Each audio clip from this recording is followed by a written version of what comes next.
Oi gente, tudo bem com vocês? Uma seguidora nossa nos perguntou sobre famílias de uvas, tá? Espécies, quais as características de cada uma dessas espécies, desses tipos de uva.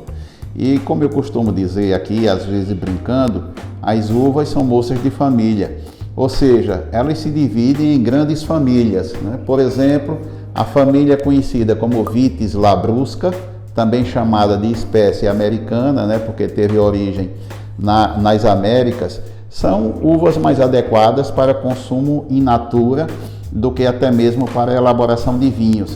Por quê? Porque são uvas grandes, que têm um fator água muito presente, tem pouco açúcar, ou seja, é insuficiente para quando forem esmagadas e colocadas para fermentação, se transformar em álcool.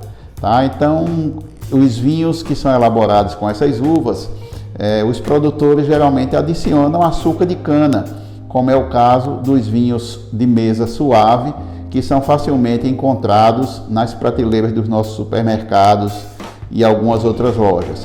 Já a família chamada Vitis vinifera, também conhecida por espécie europeia, são aquelas que comportam os tipos de uva mais adequados à produção de vinhos.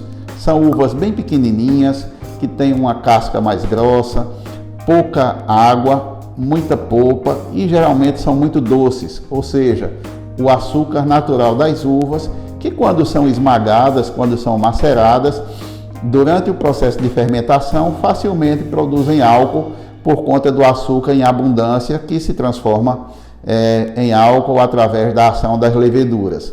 Então, essas uvas são as mais conhecidas. Geralmente existem cerca de 10 mil tipos de uvas, porém cerca de 50 só são as mais usadas para a elaboração de vinhos. E dentre elas, as mais conhecidas que a gente pode citar aqui para vocês, estão as tintas Cabernet Sauvignon, Merlot, Cabernet Franc, Malbec, Sangiovese, típica da Itália, Touriga Nacional, muito conhecida em Portugal, Tempranillo, muito conhecida na Espanha e assim por diante. Já as uvas brancas, que pertencem a essa mesma espécie Vitis vinifera, as mais conhecidas são a Chardonnay, a Sauvignon Blanc, a Pinot Grigio, Riesling, Gewürztraminer, entre tantas outras uvas. Então, essas uvas, quando são esmagadas, quando são maceradas para a produção de vinhos, o próprio açúcar dela consegue, durante o processo de fermentação, gerar aquela quantidade de álcool suficiente, sem precisar de adição de açúcares e nada. Esses são os vinhos secos e são aqueles vinhos que a gente identifica quando a gente lê no rótulo, nas prateleiras dos supermercados, a gente vai encontrar facilmente a descrição de vinho tinto seco, né? Vinho tinto fino, seco, né? Sempre existe a palavra fino quando o vinho é elaborado com uvas da espécie Vitis vinifera, que são, obviamente, aqueles vinhos mais adequados à elaboração de vinhos. E quando a gente lê alguma coisa sobre os benefícios que o vinho proporciona à saúde, são exatamente os vinhos que são elaborados com uvas dessa espécie que oferecem essas condições, tá? Lembrando ainda que a uva, independentemente de ser do mesmo tipo, elas têm características diferentes de acordo com a região em que são cultivadas.